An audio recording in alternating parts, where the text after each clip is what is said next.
Good. Well, welcome to this talk, ladies and gentlemen. And it's all about the flowers of Turkey, which, as Janet says, is very appropriate in the middle of winter when we're looking at ice and snow and goodness knows what, because the majority of the photographs that you're going to see tonight were actually taken in April, May, and June in Turkey. It's a country with a huge number of wildflowers. You probably know recently that BSBI did a survey, and I think there were as many as 20 million records that they looked at. And in the end, there was something over 4,000 species. I think something like that, we were told in our last meeting. And of those, more than half were introductions. Well, to put it in context, there are more than 12,500 species in Turkey to date, and it keeps on increasing, and an awful lot more of those are natives. But to understand why it's rather special, you're best having a look at the map.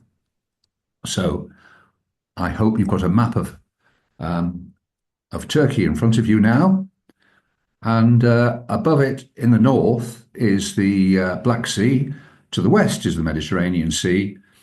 And the interesting bit is the land borders around it. Well, if you have a look immediately to the southwest, you've got Syria, which is really for the last few decades been in incredible turmoil, and only recently the whole regime has been taken over militarily.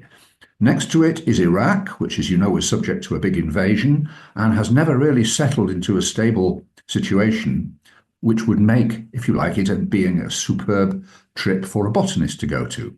Next to Iraq is the permanent enemy of the West, Iran.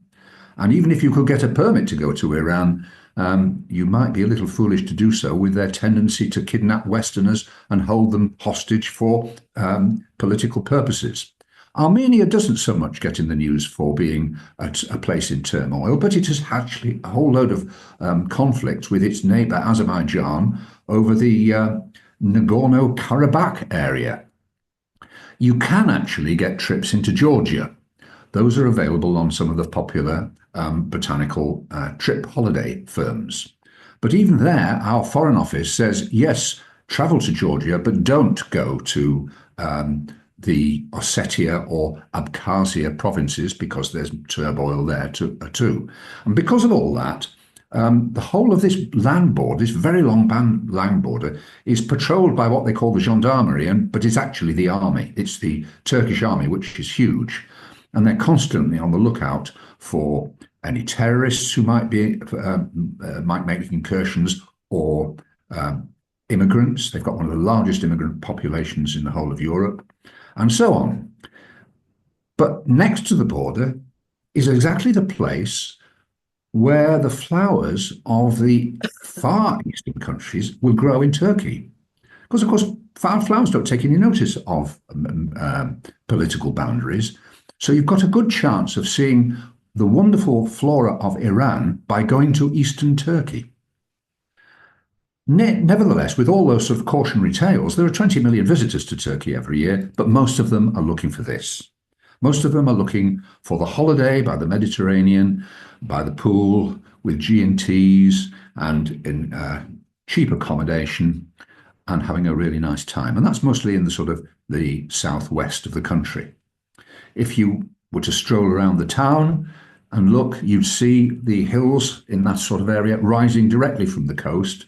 And if you peer into the distance, you actually see hills with snow on them. Hills with snow on them in late May and June at a latitude which is around about southern Spain. That means those must be really high, and they are. If you take a further trip round out of town, you can get a picture of how the hills rise, and you can see they're covered in vegetation. And a little bit further, there are good quality tracks leading out into the countryside. But those soon give way to bad quality tracks with stones and obstacles, branches, which sometimes you have to chuck out of the way, sometimes snowdrifts. And of course, in the spirit of not taking health and safety seriously, there's no guardrail to stop you from falling down the other side, and there's nothing to stop things from falling on top of your van either. And it's perfectly navigable with your trained, licensed driver. One of the things you have to have in Turkey, if you're going to these places, is a driver who is licensed to travel in these areas. You can't do it by yourself. But even he can suddenly come across something like this. This is actually was going to be part of our route towards the higher hills, and so there was nothing for it. He had to reverse the van. And of course, that gave us two options. There were those who were prepared to stay in the van while he reversed it along that single track, and there were those who got out because they were afraid. Wimps, we call them. A little bit further on, when we did get past, we found the melt zone. And this snow melt zone is very good for botany because you start to get the alpines growing. And one of the things about alpines, of course, is that they're very good at coping with the cold. But unfortunately, they're living in a place where the flowering season is bound to be short. So they've evolved to flower very quickly. And in those patches between the snow areas, you'll find little green leaves which very, very quickly give way to flowers. So they're very much worth visiting. Now, this is all in the southwestern country, but in the far east of the country, here's a picture of a traffic jam. And what's the significance of this? Well, we were botanizing in this field in the bottom left-hand corner of your picture. And Gerbalak is the Iranian border, the Iranian customs gate, and all those lorries were queuing to go through. This was actually taken during President Trump's first term, and he just issued sanctions against Iran and told all his allies, which of course included Turkey, that he didn't expect too much trade. There had to be an absolute minimum of trade with these countries, if anything at all. And as you can see from the length of that, they took no notice whatsoever. They always get their oil from Iran, and as neighbours, they've been trading for years and years and years, centuries even. There's a small number of cars that go backwards and forwards, and we found that when we looked at our hotel car park, there were quite a number of people with Iranian number plates, right? Cars with Iranian number plates, and they'd come there for a holiday. But down in this rather not very good-looking field in the bottom left-hand corner, there were some absolutely wonderful plants, which I'll show you later. At lower heights than this, there was a large lake called Lake Van, and we tended to stay in places around there. And to the south of that were some very high mountains. There we went to see the extremely high alpines, if we could find any. And this is an example. You can see the van in the left-hand corner there, and it's on the Karabet Pass, which is one of the highest in Europe at 9,700 feet, and also one of the most dangerous. Down in the lowlands, there's Lake Van, and you can row across or take a boat across to the island and look round. And there's a picture of those mountains I just showed you through this plant Smyrnium cordifolium, which is a relative of our Alexanders, which you will have seen growing at the seaside or even inland these days. This is a special lake because it has all kinds of rivers pouring into it from the snow-covered mountains, but it has no outlet.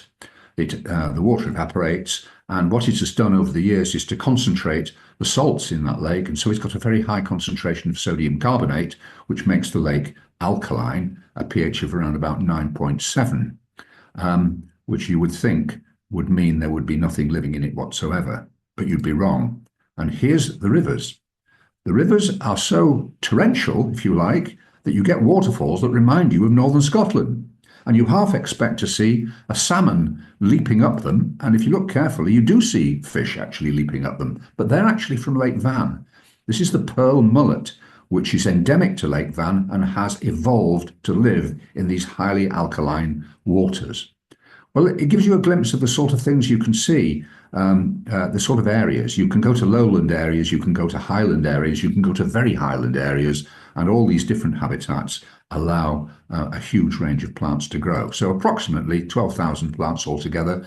There are more than 11,000 natives, more than 3,000 endemic plants. We have only a few in this country, but the plant hunters who equipped all our gardens with the plants that we're very familiar with came to places like this in years gone by, and it's species like cyclamen, colchicum, crocus and fritillary, which are native here, which we now grow in our gardens. And they've also got a large number of orchids compared with other countries in Europe. So let's have a look, just a quick scan of some of the orchids. These are lowland terrestrial orchids, terrestrial as opposed to the ones that grow in trees, the epiphytes. And although it's an orchid hotspot, it's a hotspot compared with Europe, not compared with true orchid hotspots. We're measuring orchids perhaps in the hundreds per country, where if you take a true orchid hotspot like Colombia, we're talking about 4,700. So we're not really in that league at all. But some of the botanists have counted more than 240 species of orchid growing in Turkey, if you count all the subspecies and the hybrids and so on and so on. But our conservative botanists at Kew have recognised only 104 species, and that's a huge discrepancy. But the reason for that is because quite a number of these subspecies have been elevated to species rank by some of the European botanists, and that isn't accepted by everybody. It is accepted, however, by the holiday companies, because it's really good to put an advert in saying, if you come on our holiday, you will see 56 orchids, and while the Kew people would say, no, you won't, you'll see 36 orchids and 20 subspecies, because nobody particularly is terribly interested in subspecies. So many of these orchids are actually bee orchids of different kinds, and there are huge numbers in this Ophrys genus, all bee orchids with different markings on the main lip, which is called the labellum. This means the taxonomy is constantly being changed, and sometimes the only safe way is to give both names to the plant that you see. Well, a quick scan through some of the orchids. They've got tongue orchids in this part of the world. Tongue orchids, as you probably know, are most easy to find in southern Europe, but they do actually grow in northern Europe. For instance, you can get them in Brittany, and we wouldn't ever have thought that they would reach our country, but there are one or two in southern England, and there was a good colony growing in Essex. The colony's under threat at the moment, but by all accounts, people do believe it's possibly native. Perhaps it's an indication of climate change, but now some of the species that we used to think of as purely European are beginning to appear in ones and twos in Britain. A less controversial bee orchid, in other words, this name has remained unchanged, is Reinhold's bee orchid, the Ophrys reinholdii. And the reason I've put that there is not actually just to show you another orchid, but because this particular orchid has tubers which the wild pigs find absolutely delicious. So we were looking in a forest to see what there was, and we found a whole load of these orchids just scattered all over the ground.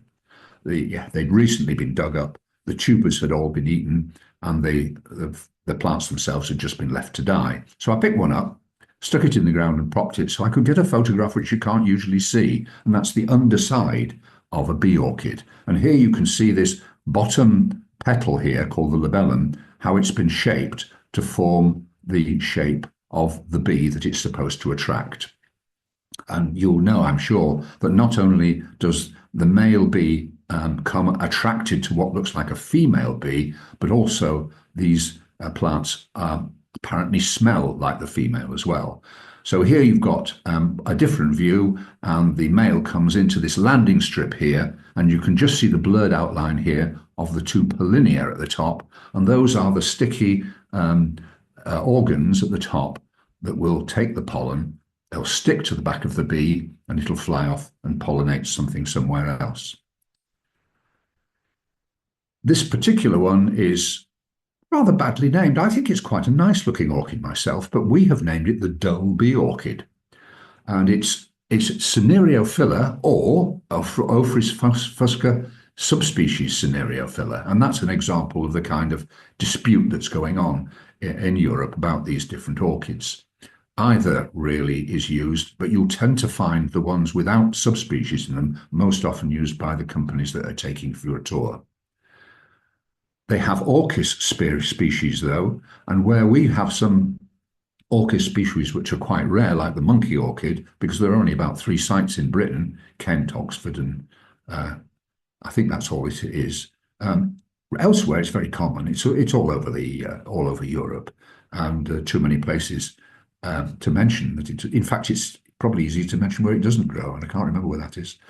So this is Orchis simia, and there were plenty of them around. One thing we do have, though, in large numbers in wet and chilly Britain is marsh orchids, though.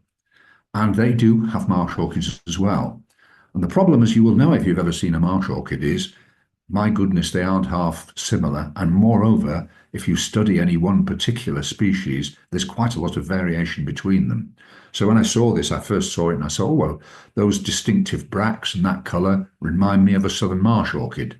But actually, it's this one, Dactylorhiza osmanica, or its other name, Dactylorhiza incarnata, subspecies sicilica, I can't even pronounce that. It's an early marsh orchid, and you can tell if you look at the bottom right-hand corner, because there you can see the folded labellum that is typical of those kinds of marsh orchids. But of course, you do need a guide, because if there's a fair number of these Dactylorhiza species, they're very, very difficult to tell apart.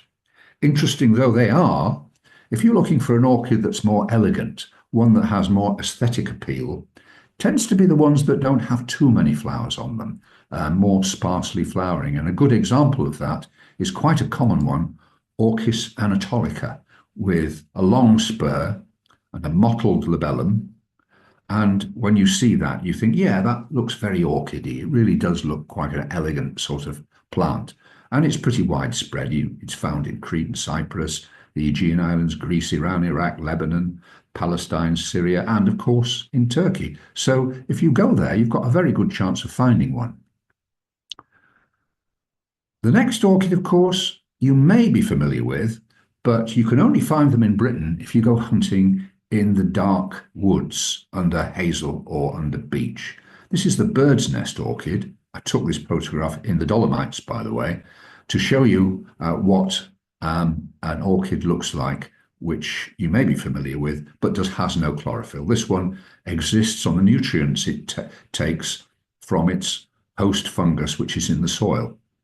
And it doesn't need chlorophyll, so it can actually grow in the darkest places. It just so happened this one was growing just under a rock, and so it was easy to take a photograph of that one. But its close relative in Europe is the violet burst nest orchid, Limnodorum abortivum.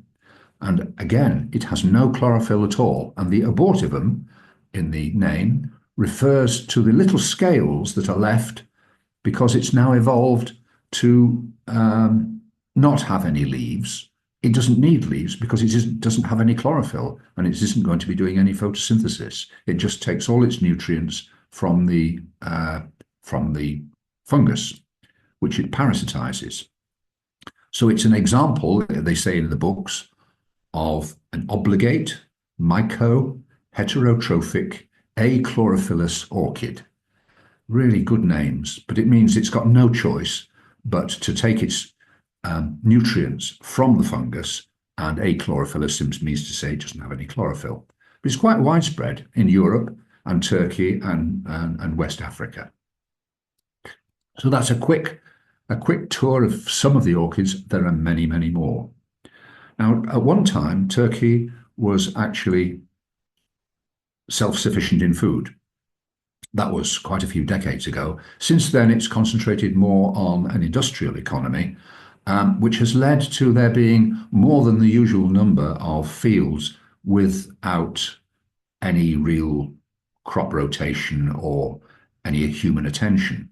And when that happens, you've got a good chance of finding cornfield annuals. So we found some of these fields, and one of the first ones we found, one of the most delightful cornfield annuals, and this was a member of the Adonis genus. This is Adonis flammea.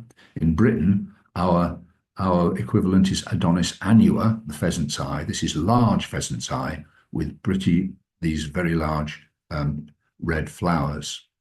In the same field, we thought it was very unlikely that this happened, but we found some orangey coloured ones. So a number of our group couldn't really believe that we'd found two members of this same beautiful genus together, and they said they thought it was a colour variation of this, until we actually found a few of them growing together. And here they are. And as soon as you see them, you can see straight away that these are actually different species. The orange one is actually the summer pheasant's eye, Genus Astragalus. And the fruits do actually look different as well. And here it is growing by itself. It's a very elegant and most beautiful cornfield annual.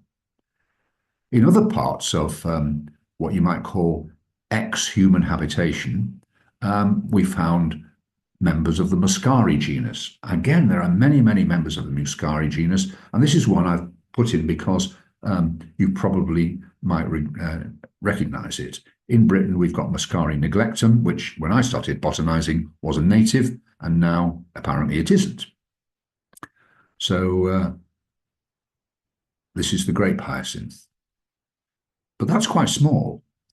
We have them in our gardens because they're easy to grow, although they're usually Muscari atlanticum in the gardens, and they spread very well. But you could have much bigger ones. And this shows how useful it is that they have plants growing in near human habitation, because this was quite close to the hotel. And you could actually put all your stuff away in the hotel and go for a walk less than half a mile round and find a huge number of plants that you'd never seen before in your life. And this is an example of the musk hyacinth, Muscari racemosum, with its long curly leaves and great long stems of flowers. Similarly, when we were in the bus, somebody asked us to stop because he'd seen a whole load of red things in the field.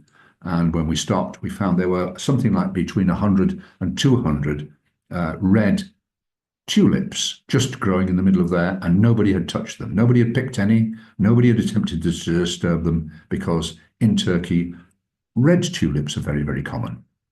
In fact, red tulips pose a difficulty for the botanist. Not this one. This one has quite distinctly different sort of leaves. You can't really see them in that photograph. But some of them, the flowers look the same and the leaves the same. So you're faced with, how do you identify them? How do you take the difference? And the answer is you have to do something which is a kind of, you have to dig them up.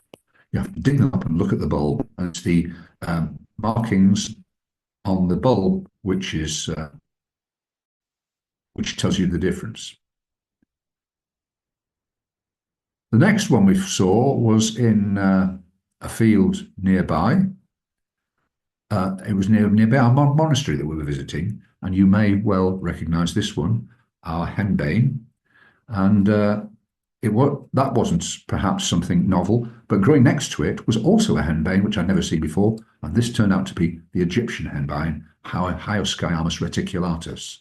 It's more finely divided, but one of the things about these, they're beautifully photogenic, these plants. And the distribution here is such that Turkey is really the western limit of this plant. Mostly it grows in the Far East. So you find it in Iran, Iraq, Lebanon, Syria, Palestine, Tajikistan, and Turkmenistan and Uzbekistan. And if you like, Turkey is way over to the west as far as this one's concerned. And now to two genera which I've chosen as being quite significant. The first one is Fritillaria, and it's important because a lot of people like to do gardening with alpines or near alpines, and many of the Fritillaria genus are perfectly okay with alpine conditions. This is our only Fritillaria in Britain, the snake's head Fritillaria meleagris, which in stage 1 in 1991 was native. In stage 2 and stage 3, it was doubtfully native. And in stage 4, it's been promoted again. It's now possibly native. So take your pick. When people say how many native plants are there in Britain, the answer is it's still being studied. We actually don't know for sure. And it's sometimes a matter of great dispute. But it's quite a tall plant, and that's a picture taken in a garden. They're easy to grow. But they're not typical of the sorts of things that you see. An awful lot of the Fritillaria are actually smaller than this. And this is an example. This is Fritillaria acmopetala, the pointed petal fritillary. And the differences between this and ones that are looking quite similar is either with the leaves or looking into the bell itself. But they always hang down, so it's actually quite hard to get a picture looking upwards into the bell to see the vein patterns underneath. But there are some that do grow well into the Alpine region. And in the snowmelt zone on Mount Olympus, there's a Mount Olympus in Greece, but there's also one in Turkey. And we had to walk across snow to see this Fritillaria carica, the carrier fritillary, which is a Turkish endemic. And there were probably altogether about a dozen or 2 dozen of these beautiful yellow fritillaries, all in flower at the same time. And it's growing in their snowmelt zone. And here, the snowmelt zone is probably 6,000 to 7,000 feet above sea level, which tells you really that you could probably grow it anywhere in Britain. You could probably grow it in Scotland because it's well used to very cold conditions. Much lower down, you can also get, if you're lucky, you can find groups of fritillaries growing together because an awful lot of them grow as singletons. But so it's nice if you can find a bunch of them. And this one used to be called Fritillaria crassifolia, which means thick-leaved Fritillaria. And you can see that it's got quite thick leaves. But here we've got a bunch of 1, 2, 3, 4, 5, 6, 7, 8, 9 bells all together. In now much lower down, but still high for Britain. These would be above 3,000 feet. And it goes on limestone screes, typically in Turkey, Iran, Iraq, and in the Caucasus. And you can get quite small ones, and this is where the Alpine gardeners can get quite excited, because here is Fritillaria minima, also a Turkish endemic, one which in this picture has started to flower before it's even put its stems up so it can droop. And it's got these bright green leaves growing in between the rocks. And you would think with a name like this, it's actually the smallest one that they've got, and it isn't. The smallest one is Fritillaria minuta, even tinier, and even tougher, because this one will grow at up to 12,000 feet, and it tends to grow in the sort of wet, stony bits that have been released by the snow, and starts to flower quite quickly after the snow has melted. Well, that's a quick tour of Fritillaria, and the second one I wanted to show you was Astragalus, and to remind you of the ones that we've got in Britain. Astragalus alpinus, Glycophilus, and Danicus are the ones that you can seek in Britain. Sometimes you'll get a foreigner that's invaded, but these are our natives. And they, I think, are very attractive plants too, so they're well worth seeking out. They're not terribly tall, and that's why it's nice when you go to a country which has not only got Astragalus, but got them of all different heights. Astragalus karagani in Turkey, the Aza milk vetch, is over 1 meter tall. So it's one of those that you can actually see when you're 20 or 30 feet away, and you can sort of say, yeah, there's an interesting yellow plant, let's go and have a look at that one. But the vast majority of them are much lower growing than that, including this not very well known one, Astragalus halicacabus, the basket milk vetch, which tends to look as though the flowering stems have fallen over, but they haven't. They grow this way. They grow prostate away from the plant itself, and as the flower ages, the calyx expands until once the flower has died, you get these inflated sacs, seed pods here. Similarly, growing in a prostate fauna is Astragalus lineatus, full of hairs, and not more than probably a few inches tall altogether. Every time it flowers, it sticks the stems out on the ground, occasionally perhaps erect, but usually not. And that's much more typical of the sorts of plants that you would get. But you can find more erect species, and we are lucky enough to find one that wasn't terribly common. And here it is. This one grows in Turkey and the Caucasus, in Azerbaijan, Russia, and Iran. And as well as these very distinctive leaves, it's got the inflated seed pods growing along the ground, which you can probably see there, and the flowers growing vertically. And here they are. Here's the seed pods. The Turkish name translates as broad bean milk vetch, and these are the fruits. Astragalus fabaceus. And here are the flowers. The flowers have got these patent hairs sticking out with yellowy-green leaves. Well, what's so special about Astragalus? We'll come to that in a minute, but Fritillaria, there are probably about 160 species worldwide. 45 are in Turkey. So if you're one of those people who's really keen on Fritillaria, you've got plenty to go at in this part of the country, and 50% of them are endemic anyway.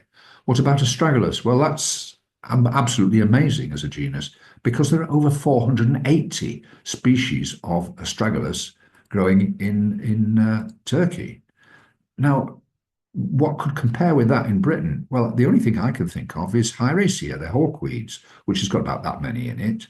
And if you think about it, there are one or two really, really good botanists who might be able to give you an identification of a hawkweed that you found wherever you'd found it. But other than that, they tend to be known by the local botanists. If you like, the local hawkweeds are known by the local botanists, and you can get their expertise. It's similar in Turkey. If you want to know the names of the local Astragalus, you've got to talk to the local botanists. There is no book which gives you an overall view. So 50% of them are endemic, and they keep finding them. So these are really a huge genus in Turkey.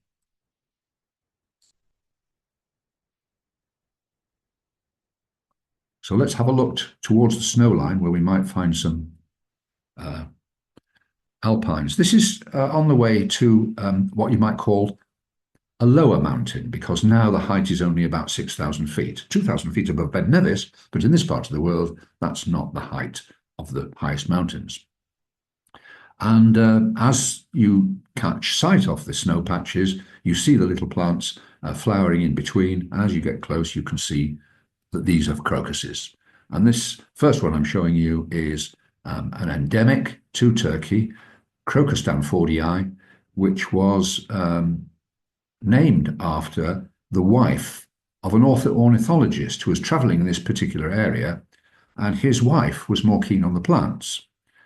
And she noticed that this little crocus was growing around here, so she sent samples off to the expert who wrote a monograph on the genus of crocus. This was George Moore, and he then found that it was new to science. So he named it after her. So Crocus danfordii is named after Mrs. Danford. And it has four colour forms. This is the pale blue form, but it has a pure white form as well. Not only that, it has a pale yellow form and a golden yellow form. But it is actually much smaller than it looks. And you get a clue if you can actually see it growing to what I would call a normal crocus. And here's Crocus biflorus on the left-hand side, growing next to Crocus danfordii on the right. The next plant we show, not particularly spectacular, but lion's paw, as it's called, with an unpronounceable Latin name, is in Africa, and it's in the Asian areas, and it's in Europe somewhere as well. And it has a long history. It was used as a soap at one time, and it was also used to cure opium addiction and also a cure for epilepsy. And when you hear, if you would hear suggestions that difficult conditions like that are being cured by something from a plant, you tend to be a bit skeptical. Well, chemical analysis has actually been done on this plant, and they've found that it contains chemicals with antioxidant, anti-diabetic, convulsant and anticonvulsant and cytotoxic properties. So it can be poisonous, but it might well be the case that under certain circumstances, it could help those conditions that I mentioned, something like a cure for epilepsy or something to ameliorate it anyway. This is what it looks like when it's close up. And in the same snowmelt zone, we found something that was very familiar, There in the middle of the picture is Anemone blanda, the Balkan anemone, which is a great favourite in British gardens. And as you probably know, it comes in white, pink, pale blue, and blue. And it's fairly easy to grow. That's the reason why it is there. And it looked spectacular in this setting because, of course, it was next to this beautifully deep pink cyclamen. And an awful lot of cyclamens are this colour, of course, but this one is special to the area. It's a Turkish endemic, and it's called Cyclamen alpinum. And it grows here in the snowmelt zone of Turkish Mount Olympus, but it will grow on lower down and flower earlier. What I was surprised to find, because I wasn't really expecting it, was in the rocks leading towards the top of Mount Olympus, there were snowdrops. This is the greatest snowdrop, Galanthus elwesii, and the greatest snowdrop is very clearly an alpine. It just never occurred to me that snowdrops are alpines, but perhaps more of them are. Certainly this one is. And as we looked round, I wondered whether there were any snowdrops doing something which I've never seen, but by its name you would expect it to happen, and that is a snowdrop growing out of the snow. And I found it. Here it is, snowdrops flowering in the snow. So that was quite a good find.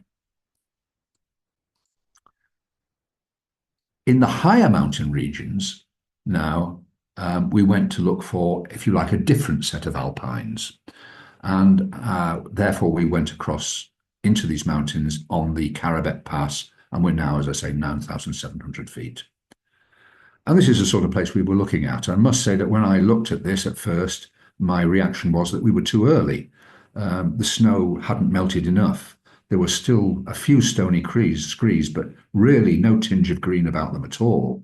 And as you look further up, it looked pretty hopeless. So we went on somewhere else, and we found somewhere where there was perhaps less snow. But if you look in the middle ground there, you can see really there's an awful lot of snow around, and this is June. So 9,800 feet, and we've got a few weedy clumps of grass by the side of the road, and we're hoping to find alpines, but I am not at all hopeful. But our leader suggested we actually went down these stony banks and looked at the stream. If you look in the bottom left of your picture, you can just about make out a little stream that's going by there, because perhaps the stream was raising the temperature locally and there might be just a few things to see.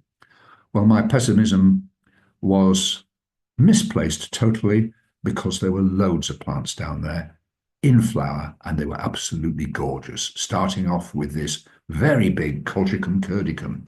The flowers on this are about 4 inches across, 10 centimetres. That's quite something. And this is in northwest Iran and Turkey. In fact, when you look at the map, really, when I say it's in Turkey and northwest Iran, really it's the same part of the world. It's just that we've put a political line down the middle of it with a country on one side, another country on the other. But for the plants, really, it's all the same area. This colchicum, of course, contains a chemical colchicine which is used to treat gout. It reduces inflammation, and it's also used for another thing which I didn't know. If you actually treat emerging roots, you can actually interrupt the cell division process such that plants with 2 sets of chromosomes cell divide and end up with 4 sets of chromosomes. So you can provoke a chromosome change in a plant, which of course the horticulturalists do. Not far away from this rather beautiful alpine was an alpine wallflower, and in fact at one time its name was not Erysimum syntenisiamum, but it was also known as Erysimum alpestri. And it's found in Turkey and northwest Iran again, and also in the Caucasus, which are further to the north. Quite close to that was something I would normally see in a woodland area, a Corydalis. This is Corydalis erdelii, and the Turkish name translates to goosebeak. And I can't really see anything goosey or beaky about it, but there you are. It was a very pretty plant and provided a wonderful contrast with the others. But perhaps the find of the day was this Pushkinia. This is Pushkinia bilgineri, And the special thing about this Alpine is that it wasn't actually known until it was described in the literature in 2014. It had been discovered in the Karabet Pass where we actually were. It had been discovered there by an amateur botanist, which should give us all hope. And Ali Riza Bilginer, who was a retired military officer and physician, noticed as being something different, sent it to the experts, and eventually they decided, yes, it was new to science. So they named it after him, and that's why it's called Pushkinia bilgineri. As well as that, I was really surprised to find we found, and this we're up now about 9,700 feet, and we found tulips. I didn't think tulips would grow at this height, but this is Tulipa humilis, which turns out to be a very tough little plant indeed, because it will actually grow at low levels, intermediate levels, and even up to 12,000 feet, and flower there quite happily. And that's sort of unusual when you get a plant that's got all that much resilience. So yes, we actually saw it elsewhere in much lower heights in the country too. And it's not just in Turkey; it's in the Caucasus and Iran, Syria, Lebanon, Palestine. It's also in Afghanistan. So we're actually talking about something that's quite very much a sort of Middle Eastern plant. And then we stumbled across something that looked exactly like a celandine, an Alpine celandine perhaps. This turned out to be ranunculus Koch's buttercup, but at one time its name was Ficaria fascicularis, and of course Ficaria is the name we use now for celandine. So we were right in our guess, really. It was actually an Alpine kind of celandine. As well as seeing these individual plants which I've photographed here, there were groups of them. It was really an Alpine gardener's heaven, because these were quite closely growing together. So you've got little groups like this with a Tulipa humilis next to a Myosotis alpestris. You may have seen that perhaps on Ben Law's, and the white flower in the left-hand corner is some kind of Star of Bethlehem, ornithogallum. And then a lovely group here, these huge Colchicum curdicums, and then the Pushkinia bilgineri and something like a gagia or something in the bottom corner. But that was quite common to see groups of plants growing as though some kind of Alpine gardener had been out sticking them in the ground ready for us to see. In the flora as a whole, there are so many good-looking plants that you have to say they look like garden plants that we recognize. So let's have a look at some of those that are that good. And the first one that I would like to show you is a poppy. It looks particularly good in this photograph because it's taken against the background of a blue flower. And this one is Anchusa azurea, again, a continental plant, which very occasionally grows in Britain. You can actually see small Anchusa azurea growing at Pensarn Beach in North Wales. But as you look at Papaver arenarium, you can see it's got these long pointed buds, quite different from our cornfield poppy. On the rubbishy ground, this, by the way, this field was the one near the Iranian border. So we were seeing some really wonderful plants there. But on the way to our various destinations, there were these rubbly bits, broken down houses, places where people had once had, say, some kind of a shed or something. And there was a poppy there that apparently loves that kind of ground. It has orange petals, crinkly leaves, and it grows quite tall, even taller than Papaver arenarium. And that's Papaver armeniacum, subspecies armeniacum, which our leader called it Papaver fugax. And I thought, oh, right, we've got one of these taxonomic messes again. And when I looked it up, it turns out to have 21 synonyms. So it's obviously been a puzzle to taxonomists for some considerable time. The most graceful of the poppies that we saw, or one that you wouldn't mind having in your garden, was Papaver gracile, and that's a pink flower. There are probably about a dozen, 2 dozen, 3 dozen of them growing in what was once a field of oats, and there were some red poppies as well. and together the whole thing looked absolutely wonderful. So this is the pink Papaver gracile, and again, because we've got a lot of ground which was once used for cultivating crops, but now no longer. We had one special trip which went up to an extinct volcano, and here it is. The lake in the background is where the throat of the volcano was, and then you can see the mountain ridge around the edges. But in the foreground, to a botanist's delight, hundreds and hundreds of Pasque flowers. And this one is the Albanian Pasque flower, Pulsatilla albana. That's how it was identified to us. But looking it up, Pulsatilla albana is usually yellow. So this is probably Pulsatilla albana subspecies armina, which recently has been promoted to being Pulsatilla armina. So this would be the Armenian Pasque flower.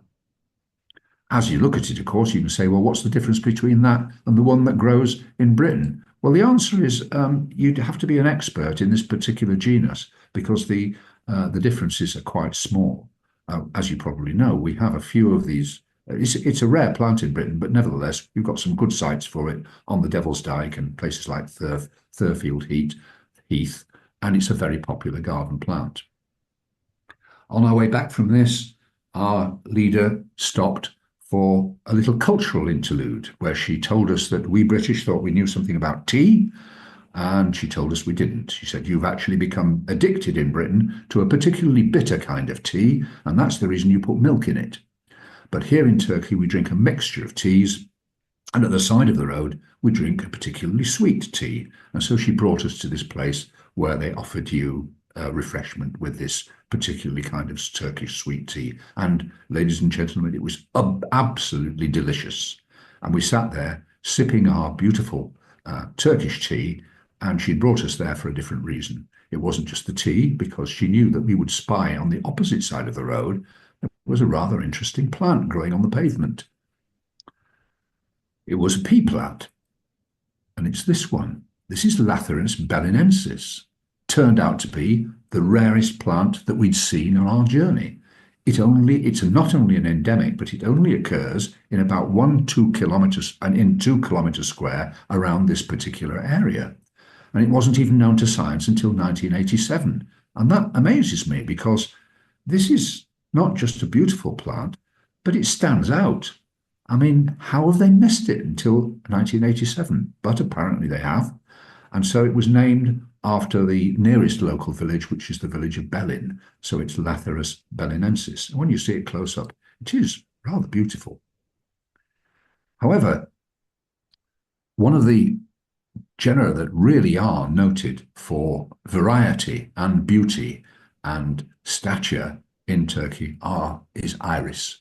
And here it is, an Iris paradoxa. This is in the middle of absolutely nowhere, and it looks for all the world as though some gardener has come along and planted these, just stuffed them here, ready for some photographing. But it wasn't. They've just grown like that, with a beautiful upright petals and looking absolutely marvellous. Very similar to those is Iris sari, and Iris sari has got the similar veining, named because it was first found in the floodplain of the river Sarum in Turkey, and so it's Iris sari. And just to make sure that we'd seen a good fill of them, we were shown Iris barnumi, and this is Iris barnumi, former barnumi. And to remind you of the ranking, genus first, then species, then subspecies, then variety, then former. And she said, we're now going to show you former ermiensis. So I thought, well, it'll be very similar to that, but there'll be some distinct differences. Well, it was actually completely different because it was completely yellow. And that really quite surprised me, but those two are really the same species. So there we have some plants which I think are good enough for the garden. But in addition to that, there were some that you could only describe as interesting or even weird. So I thought I'd show you some of those. And the first of these is this one. This is an allium, and it's a very small one. Two huge oniony type leaves with a large onion flower, but growing no more than an inch tall. In what I would call the low hills, we're only at about 4,000 feet here. It's in Iran and it's in Turkey. And in Iran, it's actually been used as an onion substitute. And so therefore, occasionally, it's been grown as a crop. We were photographing this when the army turned up. And we'd been avoiding the army because it's always going to be some kind of a conflict and an argument. And two young soldiers got out in their uniforms with their guns, and our leader went to meet them. Now, she then talked to them in a rather animated way in Turkish. And I don't understand Turkish, but I do understand the body language. And it was very clear that she was adopting the pose of something like an old-fashioned deputy head telling off two boys who had been found smoking behind the bike sheds. And very soon they just got into their wagon and just drove away, and we carried on botanizing. Very useful to have a leader with those sort of capabilities. In a completely different part, we saw a splendid parasitic plant. Many of the parasitic plants you see in this area are things like broom rates, the Arabanki family, but this one was rather special. Felipea tournefortii, a beautiful velvet red colour, and it's parasitic upon the plants that you can see next to it. It grows with, they're usually some kind of Asteraceae, often a member of the Tanacetum genus. The next plant that is actually one which has got more of a social connotation because it's not spectacular at all, but because I didn't know what it was, and when they told me, I thought, so that's what it looks like. This was made famous in the Harry Potter films. In the film, one of the films, I can't remember which one it is, the actress Miriam Margolyes takes the class into the greenhouse and shows them how to repot mandrakes. And the reason why J.K. Rowling has included this is because there is a long-standing myth about this plant. If you dig it up, you see it's got big tuberous roots, so occasionally there are some that stick out at the side like little arms and some that stick down like looking like little legs, so it can look like a little man with cabbagey hair. The myth has grown up that if you dig it up, it might scream, and if you hear the scream, you die.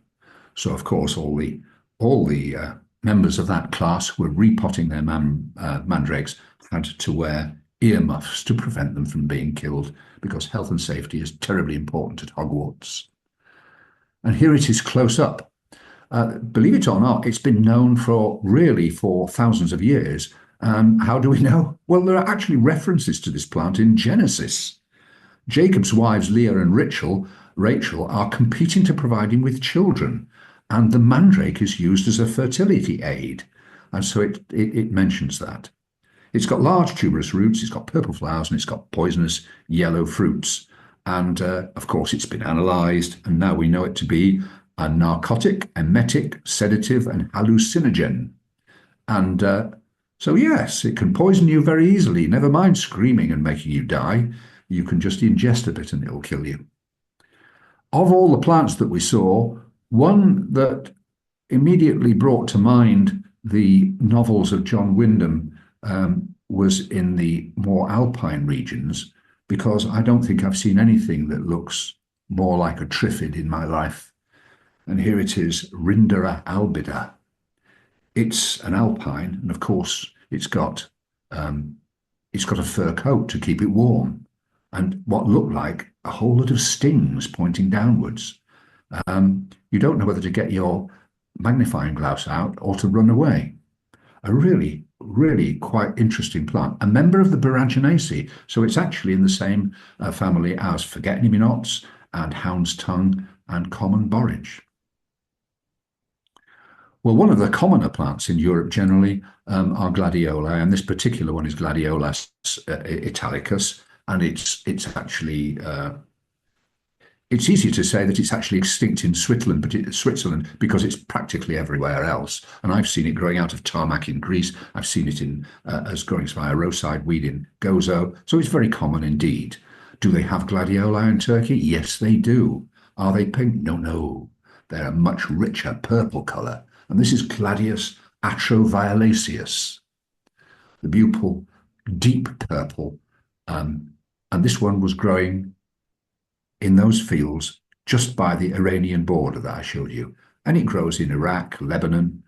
It grows in part of the Caucasus as well to the north, but also much farther to the east in Turkmenistan. So again, it's like Turkey is its far western post.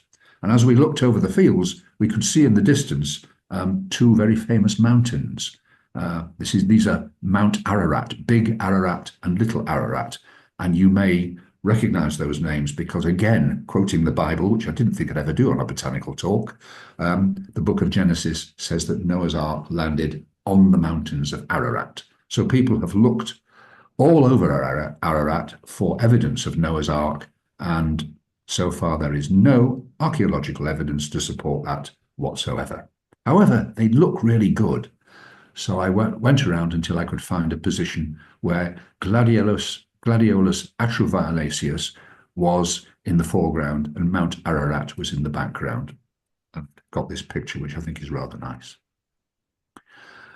So with that rather ends this quick tour of Turkey and the